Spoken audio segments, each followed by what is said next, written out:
إن أول بيت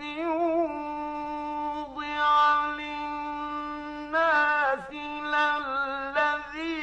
ببكة مباركا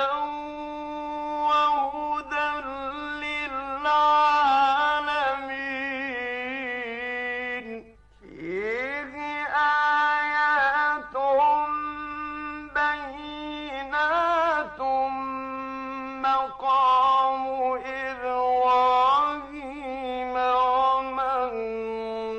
دخله كان